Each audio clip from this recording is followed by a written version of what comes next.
Добрый день, мы из Украины. И я рад приветствовать вас на своем канале. Как всегда, приглашаю подписаться те, кто еще не подписан, поставить лайк этому видео, если оно вам понравится, для того, чтобы его могли увидеть как можно больше людей. Ну а мы с вами продолжаем начинаем очередное видео по оперативной обстановке за прошедшие сутки. И сегодня у нас с вами на календаре 16 января. День памяти киборгов, защитников Донецкого аэропорта. Помним героический подвиг, 242 дня. Киборги выстояли, не выстоял бетон. Хотя еще одна страница нашей военной истории, которую надо досконально изучить и открыть не только для граждан Украины, но и для всего мира, рассказав об этом подвиге наших защитников. Киевское время сейчас 17 часов. Ну и мы начинаем. Начать хочу с не совсем хорошей новости. Это Днепр. Более 40 часов продолжается разбор завалов. Количество жертв погибших уже перевалило за 35 человек. Количество раненых тоже увеличивается. Разбор продолжается. Я так понимаю, дошли где-то уже до уровня нижних этажей. Все очень сложно. Я читал комментарии, в том числе там комментарии по поводу того, что это якобы взрыв бытового газа. Не верьтесь и не ведитесь на такие провокации. Дело в том, что эти дома, взрыв внутренний, ракета пробила здание и взорвалась в середине. Панельный дом, в отличие от кирпичного, панели очень хорошо гасят взрывную волну, и все разрушение происходит в середине. Дом обрушается практически сам в себя. И эти же панели за счет своей прочности создают пустоты между ними, что дает шанс людям на выживание, что мы и наблюдаем во время разборов этих завалов. Насчет запаха газа объясню, это все очень просто. Эти дома все газифицированы изначально по технологии постройки. И естественно, после такого взрыва утечка газа идет полным ходом со всего стояка, пока его не перекроют коммунальщики или спасатели. И да, еще там, вот автору этого комментария хочу сказать, что там не только газом пахнет, там еще пахнет фекалиями на руинах, потому что стояки тоже разрушаются. Поэтому не верьте. И самое главное, что есть видеодоказательства, как ракета входит в этот дом.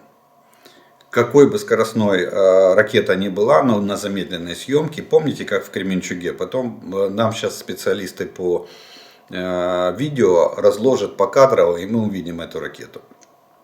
Поэтому никаких сомнений нет, что это была российская ракета типа Х-22, которая попала в жилой дом и разрушила его. Вот такую вот ремарку, с такой ремарки хотелось бы начать видео, потому что я считаю, что спекуляция на гибели стольких людей, она просто недопустима. Итак, оперативная обстановка. Оперативная обстановка очень тяжелая. За прошедшие сутки пока что ситуация продолжает оставаться крайне тяжелой.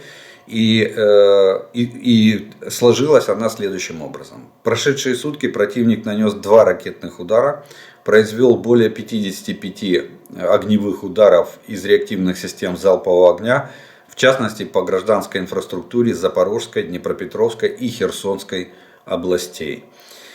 Также угроза нанесения врагом авиационных и ракетных ударов остается. Сегодня, чуть позже, я вам расскажу о возросшей угрозе, начиная с сегодняшнего дня.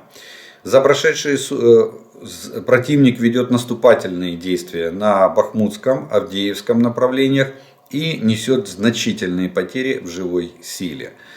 За прошедшие сутки подразделения сил обороны отразили атаки оккупантов в районах населенных пунктов Белогоровка Луганской области, Верхнекаменская, Краснополевка, Спорная, Соль, Бахмут, Клещиевка, Новобахмутовка, Красногоровка, Победа, Новомихайловка в Донецкой области. То есть вот этот два участка, Бахмутское и Авдеевское направление, там идет очень ожесточенные бои. Противник атакует, постоянно атакует, круглосуточно атакует. И мы пытаемся удержать наши позиции, оборонительные позиции. На Волынском и Полесском направлениях ситуация без изменений. Формирование ударных или наступательных группировок противника и белорусских войск мы не наблюдаем на сегодняшний день. Но со стороны Российской Федерации продолжают прибывать эшелоны с техникой и личным составом для последующего обучения этих мобилизованных на учебно-материальной базе Республики Беларусь.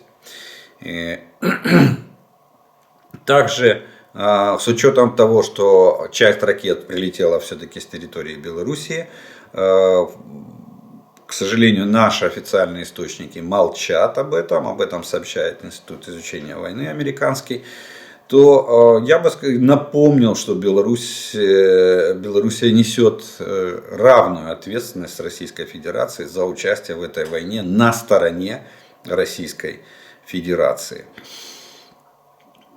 Северское и Слобожанское направление. Наступательных группировок противника не обнаружено формирование. В то же время минометные и артиллерийские обстрелы произошли в районах населенных пунктов Сумской и Харьковской областей.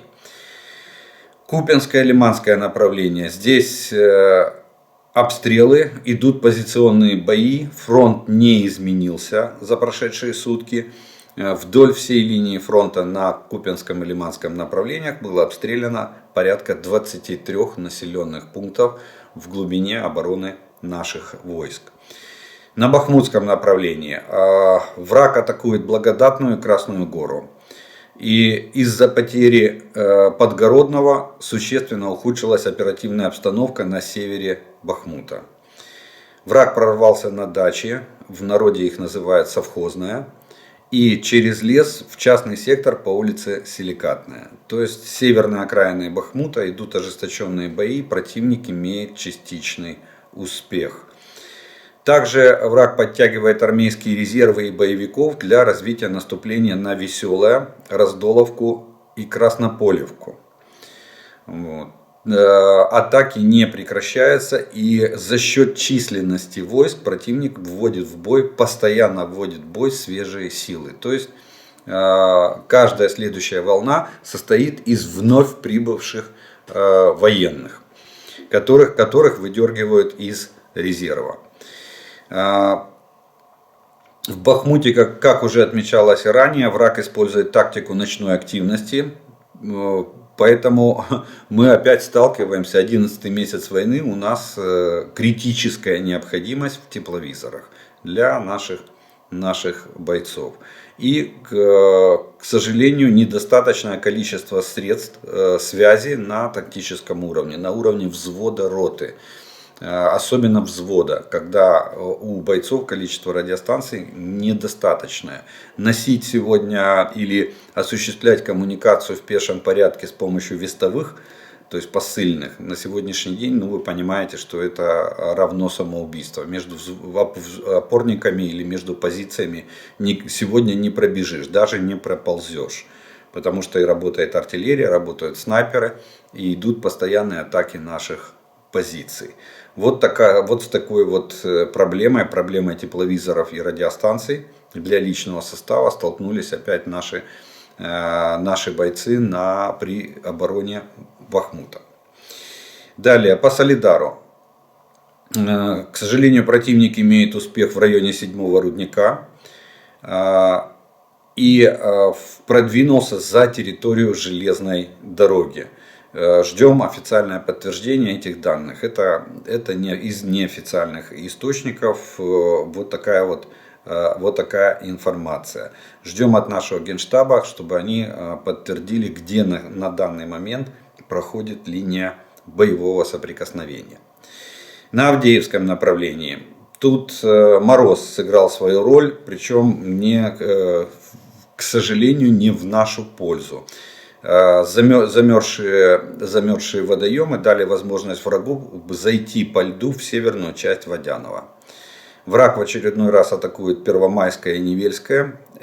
Здесь позиции очень твердо стоят. Надо это отметить, отдать должное нашим военнослужащим.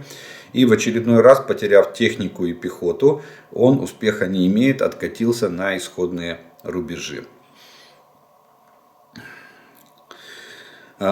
Также враг пробует нащупать слабые места южнее Марьинки. Подтянуты резервы для штурма восточных окраин Авдеевки. И как результат, российские войска концентрируются на штурмовых действиях, направленных на взятие Красногоровки. Это та, которая возле Авдеевки. Вот такая вот ситуация от Марьинки до Солидара сложилась на Донецком направлении, и она очень тяжелая. Враг имеет, к сожалению, за прошедшие сутки частичный успех на отдельных участках этого направления.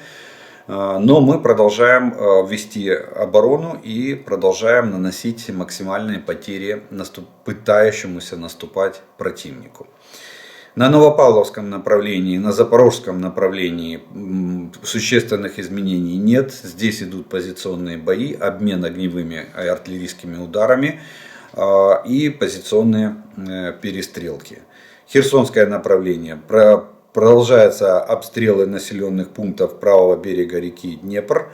В течение суток было обстреляно порядка 17 населенных пунктов. И к счастью, на сегодняшний день без жертв, но все равно есть пострадавшие в ходе этих обстрелов. Украинская авиация за прошедшие сутки нанесла 9 ударов по районам сосредоточения врага и 2 удара по его средствам противовоздушной обороны.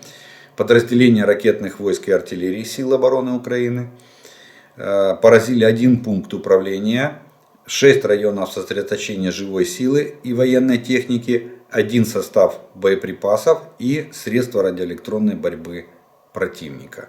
Вот такая вот военная ситуация сложилась на оперативных направлениях и на линии фронта от Харькова до Херсона. Как видите, ситуация тяжелая, и на пока мы не можем поднять головы, мы вынуждены вести оборонительную операцию, сдерживая натиск наступающих российских войск. Теперь коснемся нескольких военных и военно-политических вопросов, которые происходят как в Украине, так и вокруг нас. Одна из таких новостей ярких на сегодняшний день — противостояние Турции и НАТО.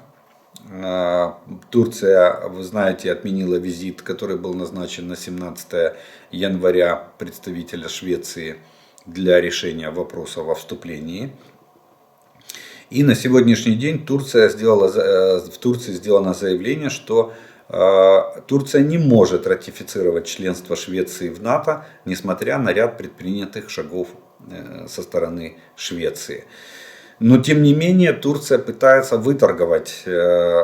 Всегда ищите преференции, кому выгодно.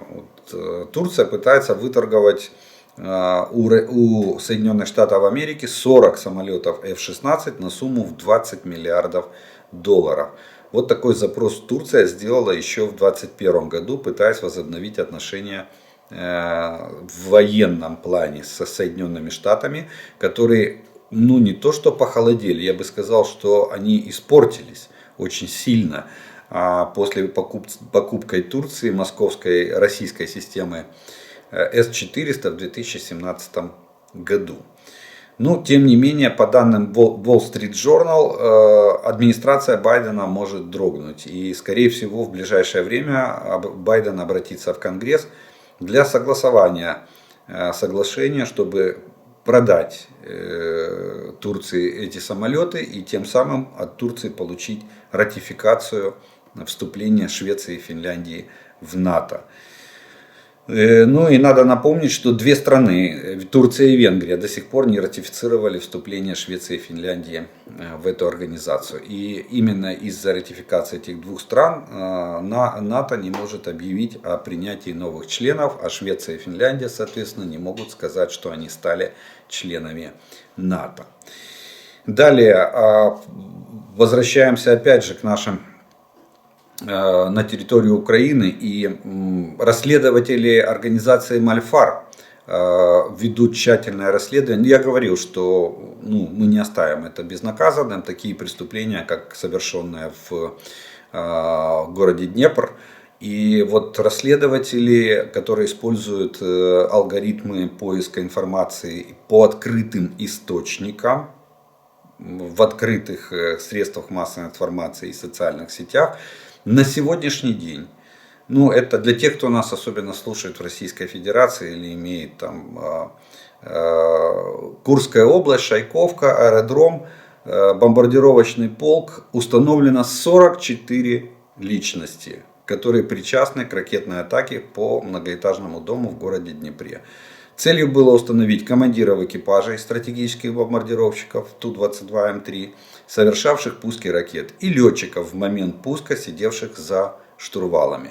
В перечне также есть и причастные к ракетным обстрелам, в том числе заправлявшие самолеты, то есть технический персонал, и ракеты перед пуском, и лица, прямо связанные с этим авиационным полком, но не принадлежащие к его составу.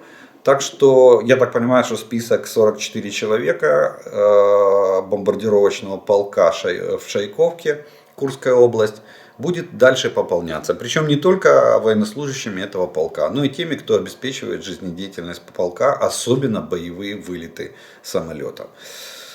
Так что я думаю, что в ближайшее время будет установлено максимальное количество людей. Это значит, что все персональные данные, фотографии, адреса проживания, состав семьи, все, что можно будет установить, все будет установлено и передано в состав уголовного иска как военных преступников, для осуждения как военных преступников за совершение военных преступлений. Что касается теперь угрозы нанесения ракетных ударов, вот то, что я вам вначале говорил, так вот вчера в Беларусь прилетели 8 истребителей воздушно-космических сил Российской Федерации и 4 грузовых борта. Об этом нам сообщает телеграм-канал «Белорусский Гаюн». В промежутке вчера днем из Курска в Барановичи прилетели, они в Барановичах приземлились, 4 единицы Су-34 и 4 единицы Су-30 самолетов, 4 военно-транспортных самолета Ан, 3 из них следовали из Российской Федерации, а один с 11 января находился в Мачулищах, то есть на другом аэродроме в Белоруссии, и сегодня перелетел в Барановичи. То есть российская группировка войск сосредоточилась на аэродроме в Барановичи, вот летно-тактической и я напомню, что с сегодняшнего дня, с 16 января, в Белоруссии начинаются летно-тактические учения совместные белорусских и российских воздушных сил. И они продлятся 2 недели до 1 февраля. Так что вот здесь реально есть угроза. Причем Су-34 это фронтовой бомбардировщик, я напомню, а Су-30 это многоцелевой самолет, который может нести ракеты класса воздух-земля. Поэтому вполне возможно. Ну и 4 Ана это скорее всего Русланы. Здесь, к сожалению, не уточняется, но обычно Ан-124 Руслан, транспортники российские, кстати, это основной у них транспортник. И не удивляйтесь, что это наш Руслан. Дело в том, что у России есть лицензия на их производство на Воронежском авиастроительном заводе. И Россия их клепала для собственных нужд столько, сколько могла. Пока мы не перестали, причем недавно, буквально несколько лет назад, не прекратили поставлять комплектующие и запчасти для этих самолетов, в частности двигатели. Вот, поэтому у них их довольно много. Следующее, опять же, касается вооружений Российской Федерации. Вчера точнее сегодня Иран заявил о том, что они официально уже объявлено о том, что Иран покупает российские многоцелевые истребители Су-35. Это последняя модификация на наиболее современный. Ну, я не беру Су-57, потому что он очень в ограниченном количестве. Хоть он и считается серийным самолетом, он выпускается в очень ограниченном количестве. И в принципе, кроме как фюзеляжем, больше ничем от Су-35 он не отличается. Все остальное это одно и то же. Так вот, Иран объявил о покупке Су-35, и для нас это очень тревожный звоночек. Раз Иран объявляет о покупке, значит первые пилоты прошли подготовку. Кстати, это тревожный звоночек для Израиля. Я бы на месте Израиля очень сильно задумался, что у них появится современный. Если до этого момента у Ирана был, можно сказать, парк боевых самолетов, во-первых, разношерстный, разных модификаций, разных годов и в основном старый, то теперь они получают современные российские Су-35, ну, насколько они могут быть современными. По меркам западным я бы не ставил их так высоко, но тем не менее. Вред они наносить могут. Вот. И Иран может располагать теперь довольно современными самолетами в своих ВВС Ирана. Где они могут быть применены, ну, мы можем только догадываться. Но второй звоночек для нас плохой, это то, что раз сделка все-таки будет оформлена, значит есть большая вероятность того, что Иран все-таки продаст Российской Федерации баллистические ракеты и поставит очередную партию дронов. Но ракеты вот здесь, как бы, я думаю, важнее. Ну, бартерного мена, конечно, не будет, хотя я думаю, что обе сделки одна завязана на другую. Россия наверняка продает сушки именно в обмен на продажу ракет. Вот такая вот поэтому угроза применения ракет, в том числе и баллистических, она резко возрастает. Далее появилось видео, первое видео, которое говорит о том, что наши военные приступили к обучению на американских боевых машинах Брэдли. Это говорит первое о том, что Брэдли уже в Украине.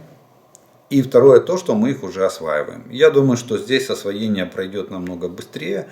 Во-первых, не надо никуда ездить, ничего перевозить. Мы на своей территории мы проводим освоение этих машин. И, соответственно, они будут быстро передислоцированы в зону боевых действий, где и будут поддерживать и обеспечивать боевые действия нашей пехоты.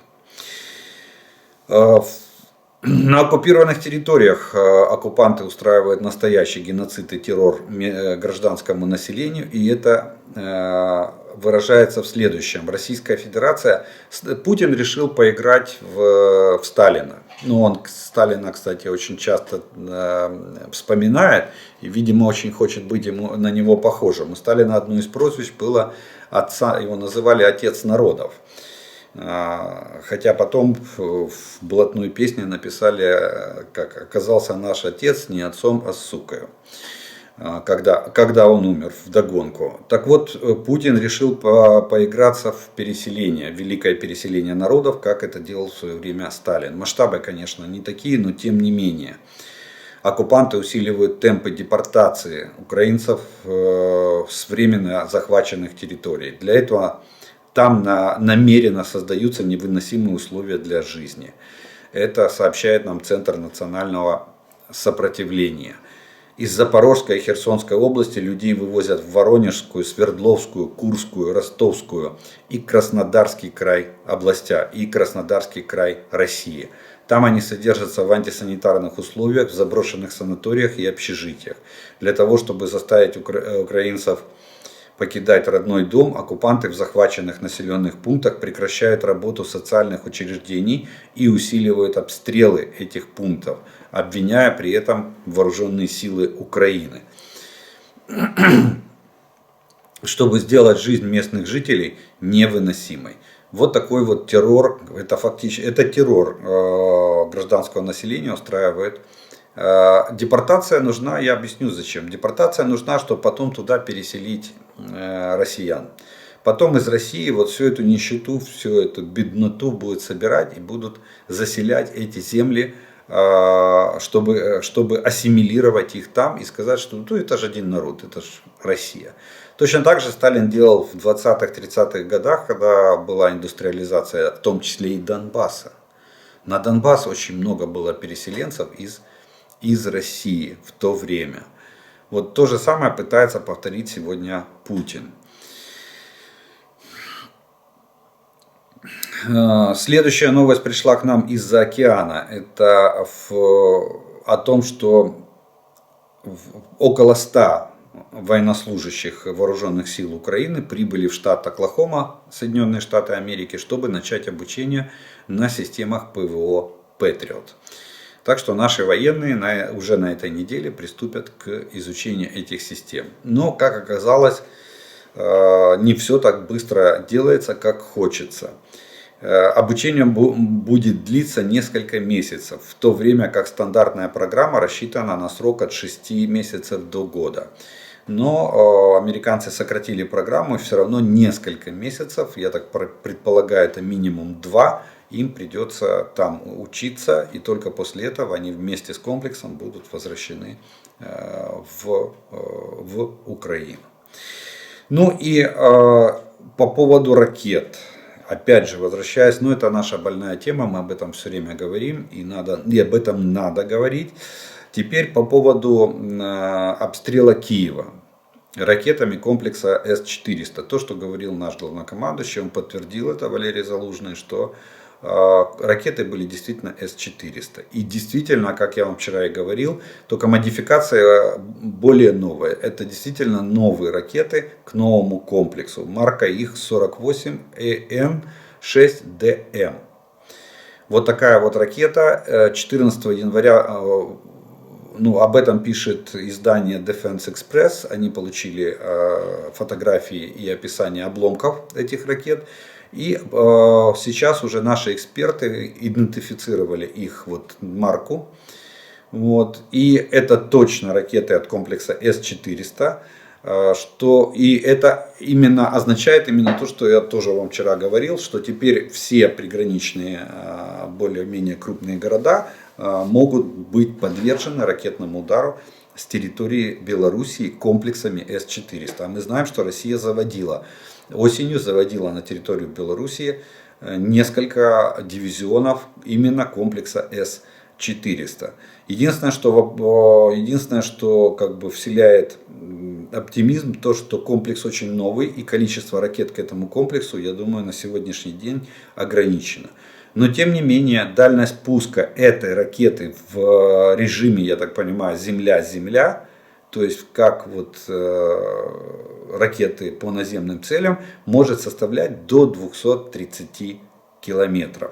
230 километров от границы — это то, куда достает комплекс С-400. То, что я и говорил, что начиная от Луцка теперь и до Чернигова, включая Киев, есть вероятность того, что Россия будет применять эти ракеты. Бороться с ними довольно проблематично.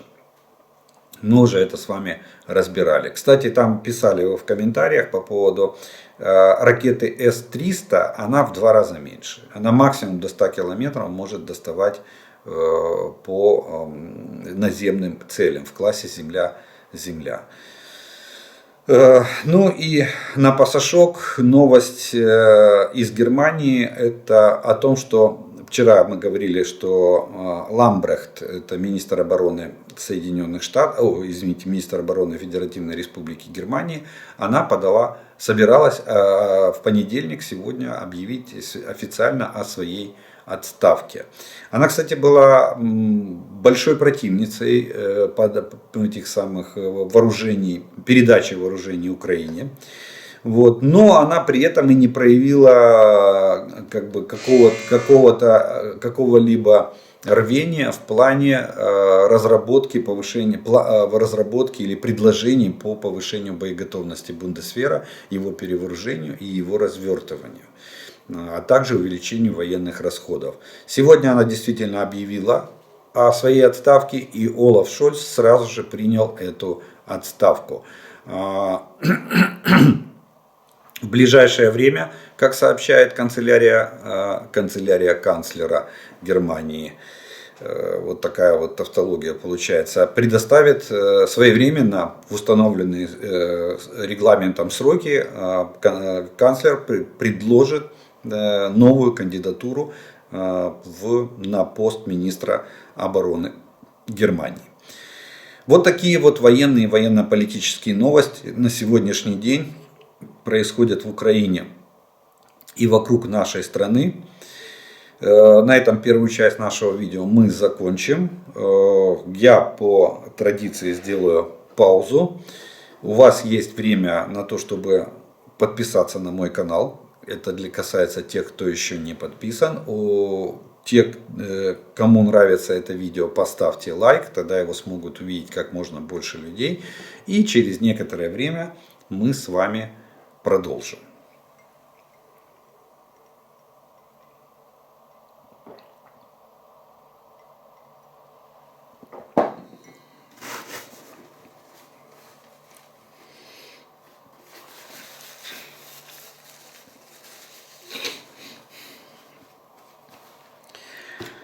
А продолжим мы с вами, как обычно, по традиции, это ответом на те вопросы, которые вы прислали в предыдущем видео.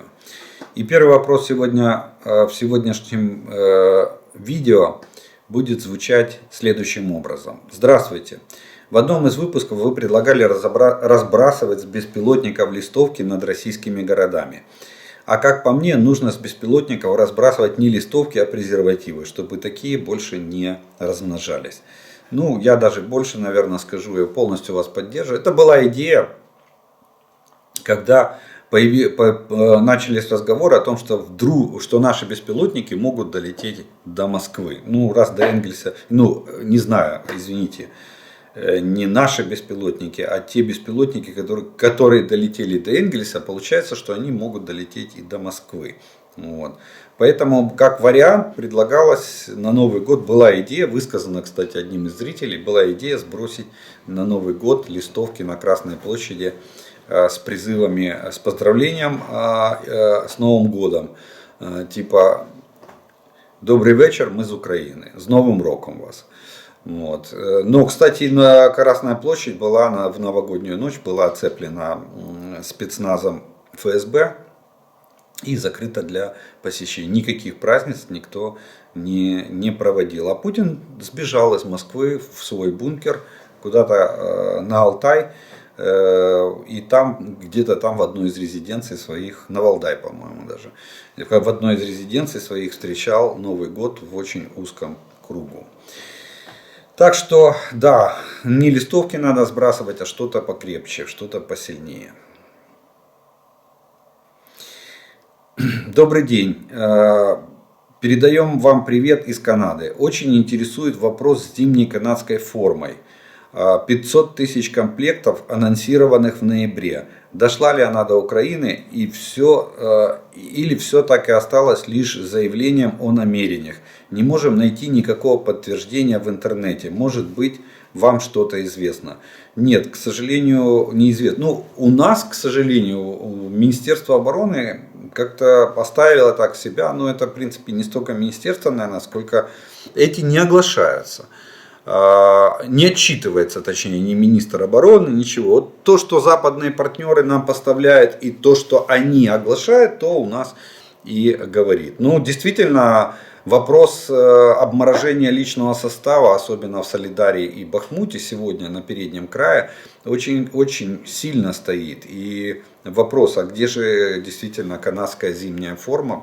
Тем более, я слышал 300 тысяч комплектов, но если вы пишете 500 тысяч комплектов, ну давайте сделаем так, напишите в комментариях, кто получил эту форму, до кого она дошла, и видели ли вообще эту форму в составе вооруженных сил Украины.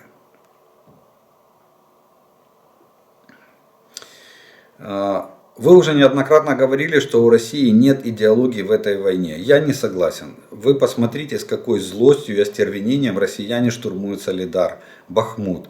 Как отчаянно они обороняют Сватово и Кременную. Без соответственной идеологии, идеи люди не будут так отчаянно биться, не будут готовы жертвовать собой.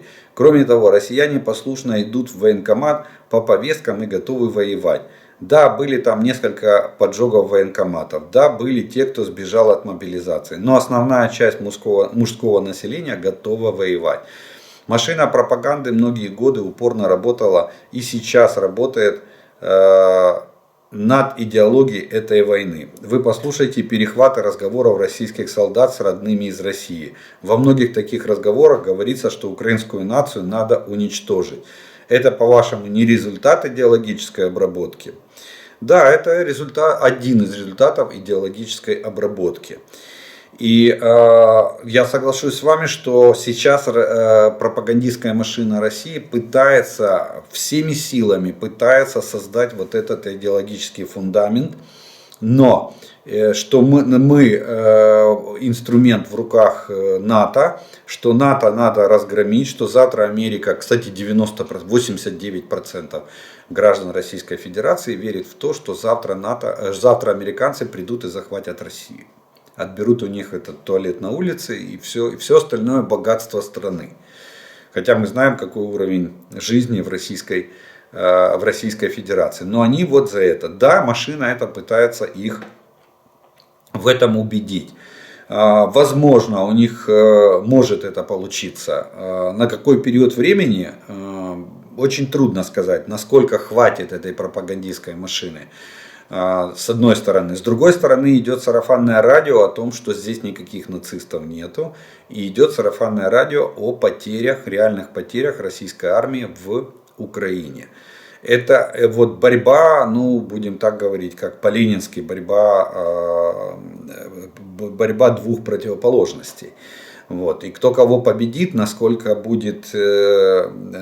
продлится, допустим, пребывание в прострации в плане того, что здесь нацисты, здесь надо воевать со Штатами, с наемниками и с НАТО, очень, очень трудно на сегодняшний день сказать. Я думаю, все равно победит как не было бы парадоксально, победит здравый смысл. В плане того, что почему они идут в бой на самопожертвование, я не думаю, это не самопожертвование, это страх. Это страх, который гонит, когда сзади стоит Росгвардия и говорят, что если ты не побежишь в атаку, мы тебя просто пристрелим, как собаку пристрелим, и никто не узнает, где могилка твоя. А вот если ты пойдешь в атаку, ты можешь медаль даже заработать, героем станешь. Они, кстати, они дегуманизируют человеческую жизнь на сегодняшний день. Вы же посмотрите, к чему призывает их церковь. Что умирать от водки, езжайте на войну, умирайте там. Это будет во благо. Или тот же там пропагандист российский говорит, что так какая разница, все равно мы все умрем. Поэтому езжайте, умирайте там. Они не ту идеологию строят на сегодняшний день. У них Америка и там все смешивается в кучу. И когда люди попадают на фронт, они начинают задавать вопросы. Если бы такие вопросы никто не задавал и все было бы хорошо, тогда бы не было дезертирства, не было бы заградотрядов, которые гонят этих мобилизованных волна за волной в атаку. Поэтому борьба единства и противоположностей. Так, по-моему, называлась статья Ленина когда-то в свое время. Здесь происходит то же самое. И я думаю, что все-таки логика победит. Такой вопрос. Есть танки с обитаемой и необитаемой башней. Насколько производство необитаемой башни сложнее, надежнее ли она, чем обитаемая? Насколько сложен ее ремонт? Также интересует момент скорости поворота башни и связь этого показателя с надежностью поворотного механизма. Ну и на пасашок такой нестандартный вопрос. Есть ли танки с туалетами, чтобы не выходить на улицу? Ну, нет, я не слышал. Во всяком случае, не могу вам привести пример, чтобы где-то был в бронемашине или в танке был туалет, чтобы экипаж не мог, не выходя на улицу, там оправлять естественные надобности. Поэтому скажу, что нет, не знаю. Скорее всего, таких танков нету. Там и так там снаряд лишний засунуть негде в танке, а вы говорите, что там биотуалет. Это же биотуалет надо ставить, замкнутого цикла, который не имеет там выброса наружу. Почему? Потому что боевое отделение танка, оно должно быть герметичное. В случае применения противником или в случае применения танка в условиях применения оружия массового поражения, то внутренняя часть танка должна быть герметична. Экипаж должен находиться в герметично закрытом отсеке, в котором еще создается избыточное давление, дабы туда не поступал воздух снаружи. А воздух поступающий фильтруется. Поэтому вряд ли. Что касается обитаемой и необитаемой башни. Необитаемая башня — это сегодняшнее, будем так говорить, вчерашнее и сегодняшнее танкостроение. Это когда 3-4 человека экипаж. Она самая простая. Особенно в тех вариантах танков, где 4 человека экипаж. Вот, кстати, западные образцы танков отдают предпочтение обитаемой башне. И у них даже есть 4-й член экипажа танка, это заряжающий, который вручную из боеукладки достает снаряды и заряжает их в ствол танка. Частично некоторые западные образцы, и вот в частности российские образцы, имеют полуавтомат заряжания. Или автомат заряжания, когда снаряд из боеукладки достается автоматически и досылается в ствол, что повышает скорострельность самого танка. Но это вот полпути к необитаемой башне. Что касается необитаемой башни, это значит, что, как правило, в передней части танка вместе с механиком-водителем делается боевое отделение, где находится командир, наводчик и механик-водитель. А башня превращается в робота. Это робот, который самостоятельно выполняет все функции. По надежности тут вопрос очень спорный. Башня-робот необитаемая, она намного сложнее, намного дороже, потому что все делается в автомате, то есть на все нужны приводы электрические. И, соответственно, это усложняет саму конструкцию. Необитаемая башня усложняет конструкцию танка. Естественно, любое повреждение может вывести из строя башню. И, допустим, перебитый кабель или жгут кабелей полностью выводит танк из строя.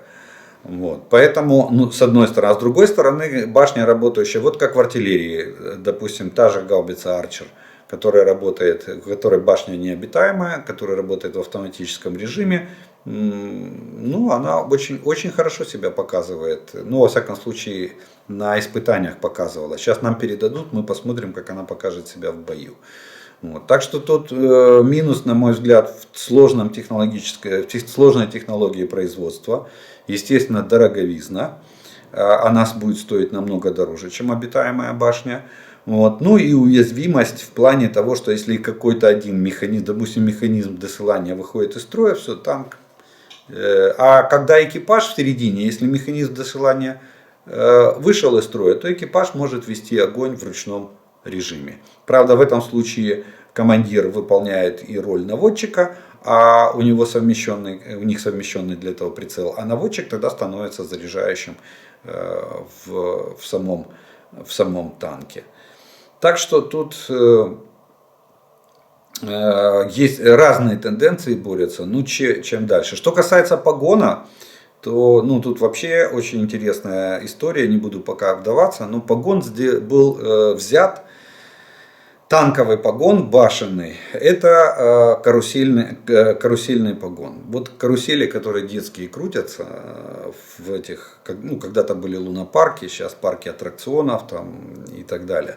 Так вот, за основу танкового погона взят вот этот карусельный погон. И на карусельном заводе когда-то делали, в Штатах начинали, потом передали эту технологию Советскому Союзу в 30-е годы, и карусельный завод делал погон для башен. Причем это применяется во многих не только в танках, и в бронетранспортерах, и в боевых машинах пехоты, и в артиллерии.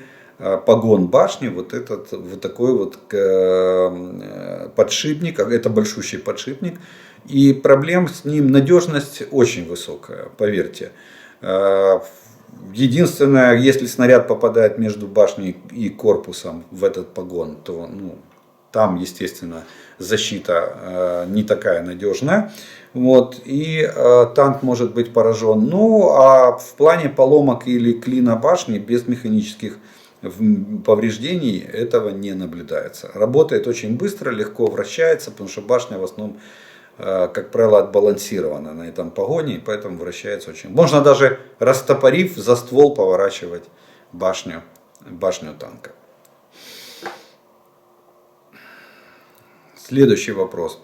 Подскажите, пожалуйста, возможно, предложенное турецким политикам перемирие, хотя бы локальное, будет нам на руку, просто потому что я сейчас вижу, мы уступаем территорию, еще в обороне. И не логичнее ли будет накопить силы, пока не убивает гражданское население, как это было в Днепре.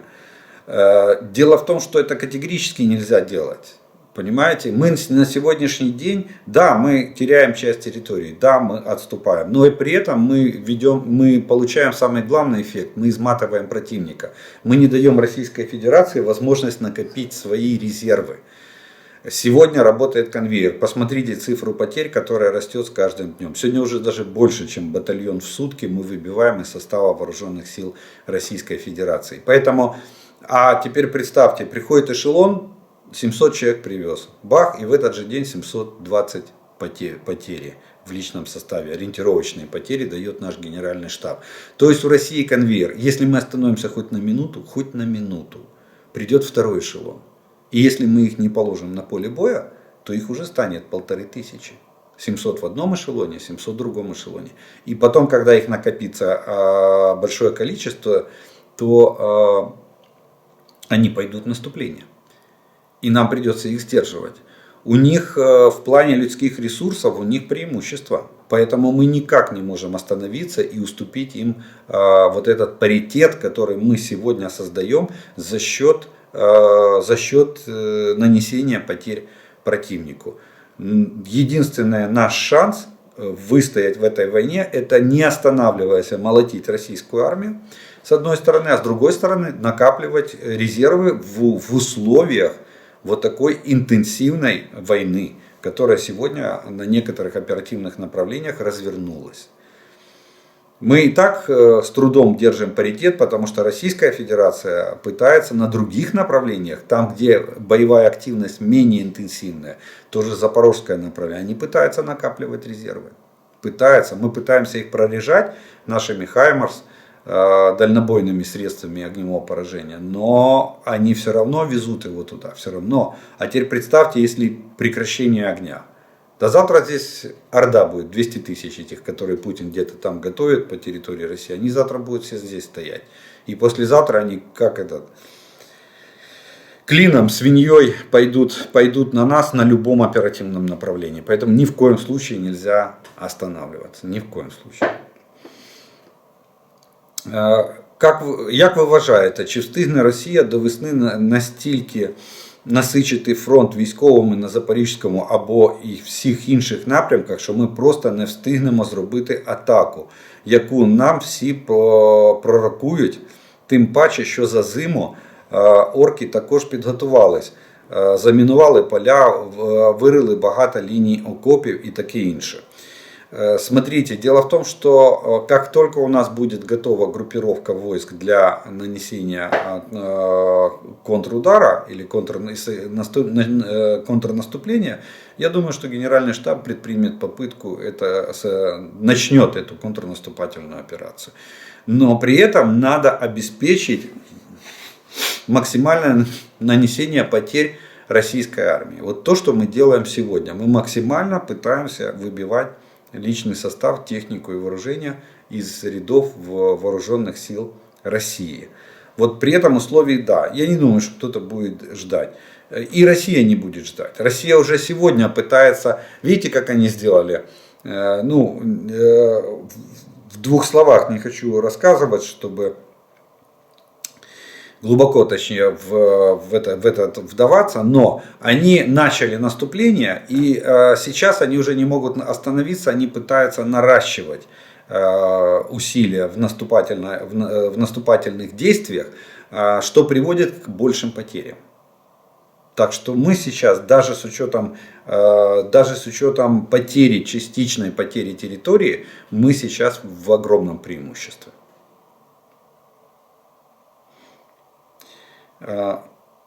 Дуже турбує питання, чому ми дозволяємо накопичуватись росіянам на Запорізькому напрямку, якщо ми це бачимо. Смотрите, я понимаю, что эта тема накопления резервов, она волнует всех. Мы видим, что они пытаются перебрасывать войска, в том числе и на запорожское направление. Мы знаем, что вокруг Мелитополя они пытаются строить укрепрайон. Мы знаем, что они подтягивают часть резервов сюда, к Васильевке, там, к Токмаку, то есть к линии фронта поближе. И мы не позволяем, у нас ограниченные возможности в плане нанесения огневого поражения противника. Понимаете? Вот в чем главная наша проблема. Мы наносим огневое поражение, стараемся максимально и артиллерией, и авиацией, насколько она может применяться дистанционно, не залетая на территорию противника, потому что мы не можем залетать. У них довольно хорошо закрыто небо над войсками, и мы просто тогда потеряем авиацию. Если бы нам дали самолеты западного образца, мы бы имели преимущество в воздухе. Но, к сожалению, нам пока такого удовольствия западные партнеры наши не предоставляет. Поэтому мы видим, что там накапливаются войска, и по мере возможностей своих мы максимально наносим им огневое поражение. Посмотрите, вот эти удары нашими реактивными системами залпового огня постоянно выводят из строя технику, личный состав. Там 100 человек минус, там 10-20 единиц техники, там 50 человек минус. Вот таким вот образом. Мы не даем им, насколько можем, мы не даем им собраться в кучу и не даем им подтянуть эти войска ближе к линии фронта. Вот что мы делаем в том числе и на запорожском направлении.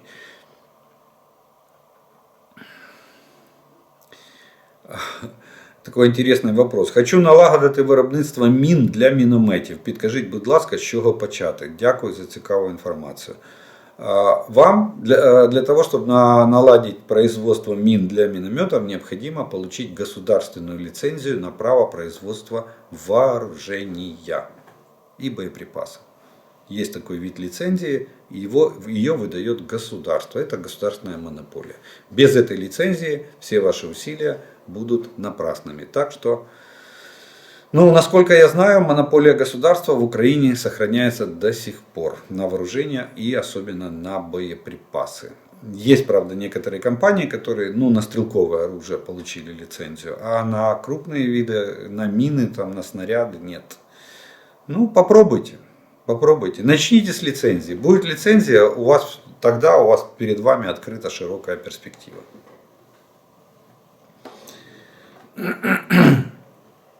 Анализируя ситуацию, у меня вопрос. Вот вопрос будет такой комплексный, длинный, я постараюсь ответить на него поэтапно, как вы выводы делали, а в конце мы подведем с вами резюме. Первое. Оккупанты хоть и дураки, потому что положили столько своих орков на поле боя, что, учтя ударную силу наших войск и боевого духа украинского народа, а также помощь наших западных союзников, но они учатся воевать и учитывать свои ошибки. Мы же иногда недооцениваем врага. Да, вот в этом, кстати, есть наша проблема, в том, что мы недооцениваем врага. Но я не считаю, что это Россия не считает, судя по их поведению, Россия не считает, что это ошибка. Дело в том, что Путин, так же как, опять же, мы возвращаемся к Сталину, Путин, так же как и Сталин, не считается с потерями. Для него все равно, будет убито 100 человек или 1000 человек. Абсолютно все равно. Он просто даст команду собрать еще 10 тысяч резерва. И пусть они все погибнут. Ему это не важно. Они не считают это ошибкой, они считают это заслугой. Они считают, что они геройски погибли, сражаясь за Родину, как в годы Второй мировой войны. Вот. Но выполнили, за счет их гибели они выполняют эту задачу. Одного убьют, второго, третьего, четвертого убьют, а пятый добежит до окопа. И вот этот пятый будет героем всей российской военной кампании. Вот так подход. Поэтому в этом плане это их не ошибка. Ошибка их в планировании и организации боевых действий. Вот тут они допускают ошибки. Ну, не будем им подсказывать, какие. Вот. А то, что мы недооценивали, и даже это отметил наш главком генерал Залужный, говоря о том, что все-таки мобилизацию им удалось провести первой волны, и они действительно набрали 300 тысяч, которые мы сейчас здесь начинаем встречать на поле боя. Далее, второе. Российской Федерации удалось навязать нам боевые действия на Бахмутском направлении. А тем временем они собирают новую ударную группировку. Ну, не на Бахмутском, я бы сказал, на Донецком направлении. Вот от Марьинки фактически до Солидара, вот этот вот большой кусок фронта, да, действительно им удалось навязать нам позиционную войну. И причем с их стороны она идет атакующего действия, а с нашей стороны мы вынуждены вести оборонительную войну. Вот, пытаться удерживать наши позиции.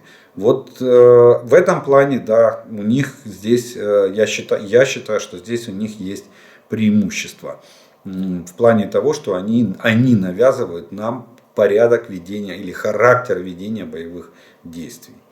Третье. Союзники дают нам вооружение понемногу с опаздыванием и ограниченного радиуса действия. А в победе большую роль играет логистика. Сейчас подойдет нам вооружение, которое мы бросим на защиту слабых участков фронта. Тем временем оккупанты кинут в бой новых чмобиков, и нам снова будет туго. Даже 100 и 200 гаубиц — это есть небольшое количество в этой войне. Нам нужно больше для перехода в наступление.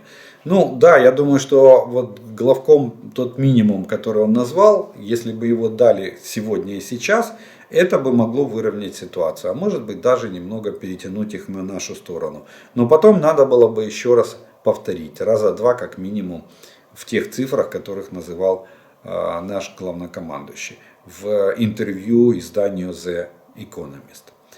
Следующее. Нельзя исключать удары по Украине баллистическими ракетами, против которых у нас нет защиты. А один комплекс Patriot или два большой погоды не сделает. Следовательно, будет продолжать еще больше страдать наша логистика, инфраструктура и население страны. Да, здесь я с вами полностью согласен, что комплекс Patriot в количестве 2 штук не решит проблему закрытия нашего неба. И борьба, ну, кстати, там же не только Patriot, там и насамсы могут бороться с баллистическими ракетами. Если они подвязаны под систему дальней радиолокационной разведки или спутниковую систему, и им будет своевременно поступать в режиме онлайн информация о пусках этих ракет. Вот когда ракета засекается в точке пуска, тогда есть шансы ее сбить. Тогда противоракета успевает долететь до расчетной точки встречи, то есть точки перехвата этой ракеты. Если же ее засекают уже на траектории, то тогда звоняет, и мы ничего сделать не можем. Ракета может нанести такой же ущерб, как вчера это было в Днепре, или точнее уже позавчера. Следующее. Беларусь при власти Лукашенко, и эта страна является нашим врагом. Беларусь при власти Лукашенко, и эта страна является нашим врагом. Как бы Беларусь не относилась к этой войне, оттуда существует большая угроза нападения в ближайшем будущем. Или нанесение ракетных ударов. А воевать на два фронта очень и очень сложно для Украины. Но скажу так, что Беларусь нет, тут не соглашусь с вами. Белорусская армия сегодня к войне готова, но к непродолжительной. Запасы белорусской армии сильно потрепаны, их очень сильно проредила Российская Федерация. В этом плане как бы для нас это позитивно, положительно, что им особо нечем воевать, поэтому вряд ли они. Но с другой стороны, Лукашенко создает сейчас на территории Белоруссии частную военную компанию. Там даже, по-моему, 2 они создают. И эта частная военная компания, да, она там, имея численность 10-20 тысяч, может повлиять на линии фронта. Они могут, допустим, создать на этот приграничный вооруженный конфликт на украинско-белорусской границе. Это для нас будет огромная проблема. Или они будут перевезены на Донбасс, допустим, и усилят российскую группировку войск. Так что вот таким вот образом Белоруссия, скорее всего, откупится от участия в войне. Она даст своих военнослужащих и мобилизованных в частную компанию, которая будет воевать на стороне российских вооруженных сил.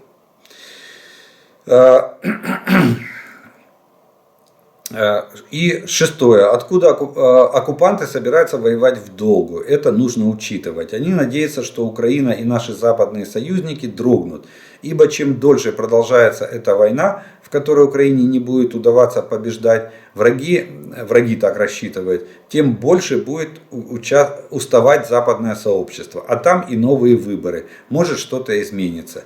Если не будет видно конца войне, и что Украина победит, тогда нужно будет идти на переговоры и можно будет застолбить захваченные территории. А это и есть промежуточная цель этой войны, которую можно будет преподнести электорату за победу, имеется в виду Путиным. Тем более, что Украине можно будет диктовать условия, разоружиться и не вступать в НАТО. А больше и не надо для победы нашему врагу над Украиной. В принципе, вы просто изложили точку зрения Российской Федерации. Дело в том, что Запад не может уже проиграть в этой войне нашими руками. Не может. Вплоть до того, что, поверьте, если ситуация станет критической и мы не сможем вытянуть противостояние с Российской Федерацией, то поверьте, что найдутся страны, в том числе и из состава НАТО, которые дадут нам свои войска. Точнее, не нам дадут, а введут сюда свои войска, и это уже будет международная коалиция по борьбе с Российской Федерацией. Почему? Потому что от итогов этой войны, от того, кто победит в этой войне, зависит дальнейшее мироустройство.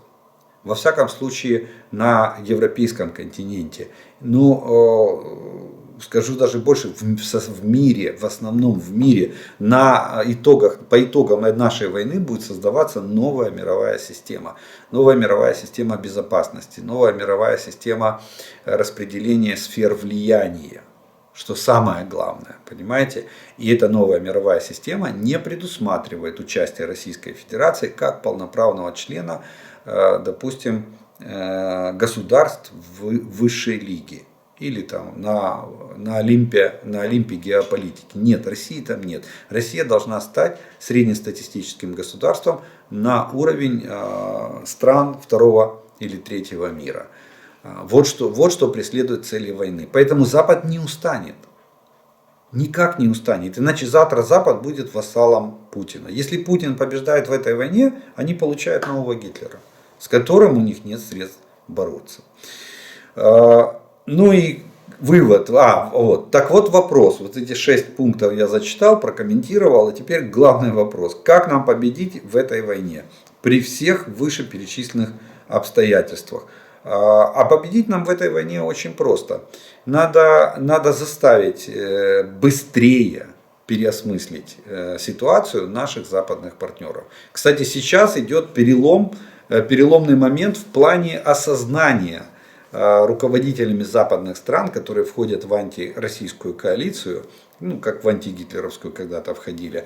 Кстати, даже количество стран примерно одинаковое. Там было 53, и здесь больше 50 уже. Заставить переосмыслить реалии сегодняшнего дня и не пожадничать вооружение. Все равно они нам его дадут. Вот смотрите, было там сначала не хотели давали только стрелковое оружие и противотанковые средства. Потом дали артиллерию, потому что была ситуация крайняя. Потом дали танки, да, советские, но их больше 300 единиц пришло. А сейчас еще там должно подойти под сотню танков, которые нам Чехия передает сейчас, партию, там 90 машин, по-моему, должны передать. Потом говорили, что нужны западные танки.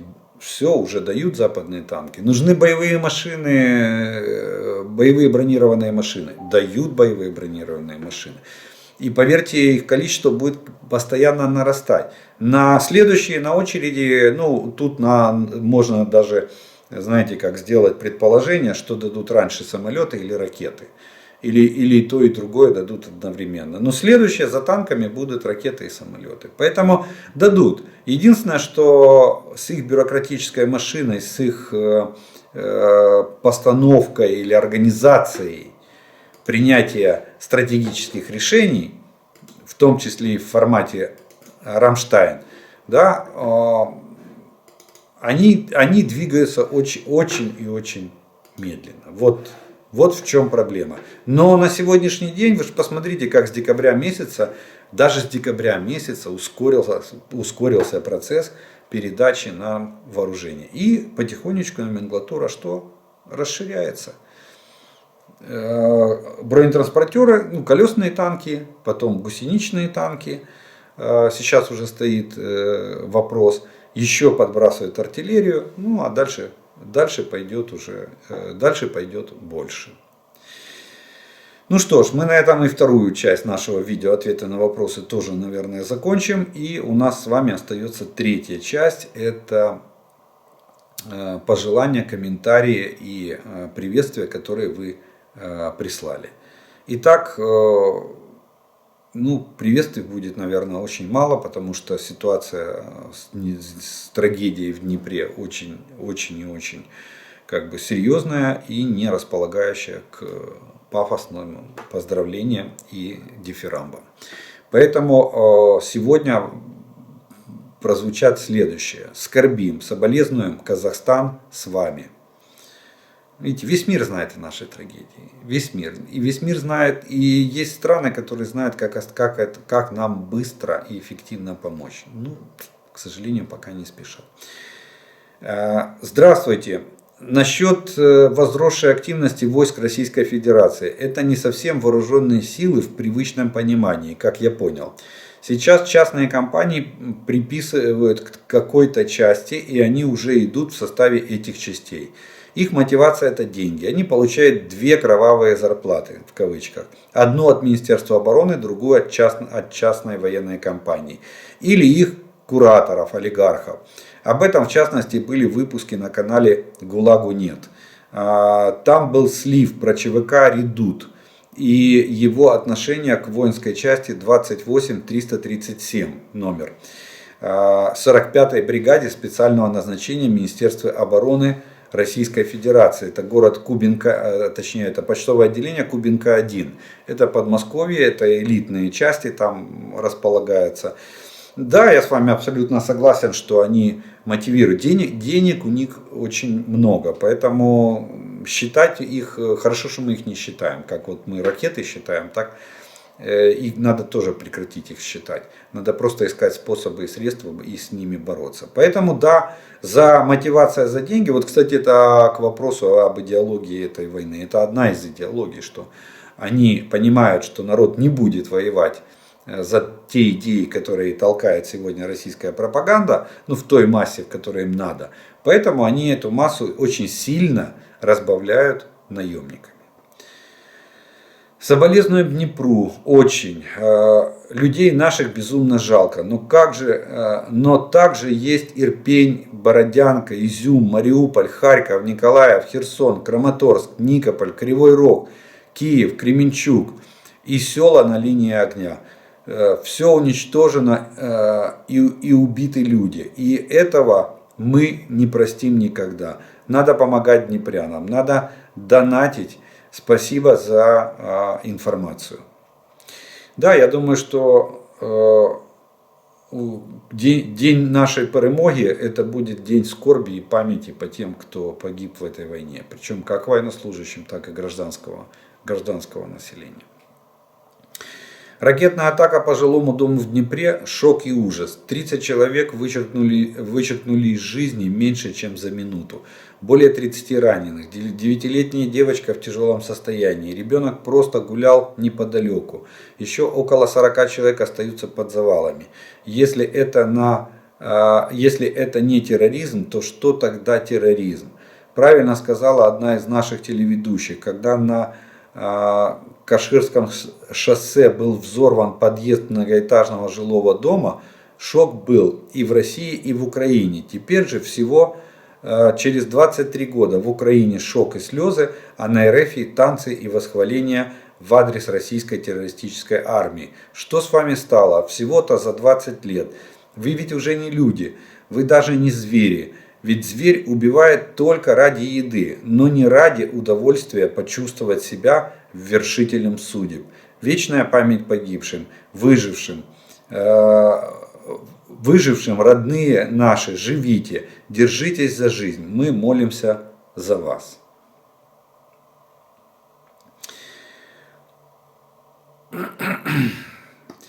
Доброго вечора, вітання з Дніпра, дякую. Сьогодні день мовчання по загиблим у нашому місті. Слава Україні, героям слава! Україна переможе та вистоїть у цій війні.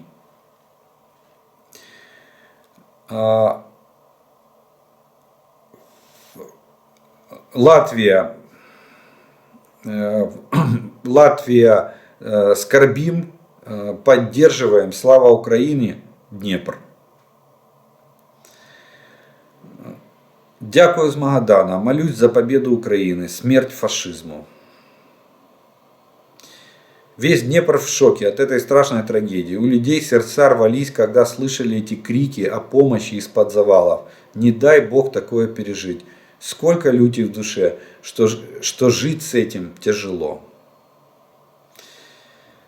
Дніпро, нема слів, нормальних точно нема. Скажу словами Оксани Забушко. Людство має виблювати з себе Росію, щоб не загинути від отруєння злом. Вічна пам'ять загиблим дніпрянам. Збройні сили України. Смерть врагам, перемога тільки за нами. Привіт з Ніколаєва. Ніколаїв скорбить. Привіт, пишу з Варшави, сам зі Львова. Дякую за інформацію. Так, теж люблю чути слово «не дождетесь». А тут кажуть подібне «усрамся, но не дамся». Ну, це в Польщі таке є вислів. В знак солідарності подяка Польщі за підтримку. Хочеться попросити озвучити це в ефірі. Заздалегідь дякую. Слава нашій рідній ненькій Україні.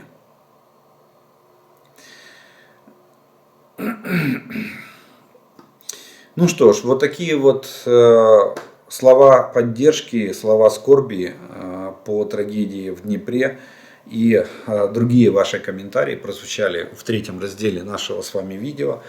На этом я заканчиваю. Хочу закончить это видео и благодарю вас за ваше внимание, что вы досмотрели до этого момента. Как всегда, огромное, кто еще не подписан, приглашаю подписаться, поставить лайк этому видео, чтобы его могли увидеть как можно больше людей. Огромное спасибо спонсорам и тем, кто поддерживает канал. Благодаря вашей помощи и поддержке у меня есть возможность записывать эти видео и доносить до вас эту информацию. Ну а мы с вами продолжаем верить вооруженным силам Украины. Перемога за нами. Слава Україні!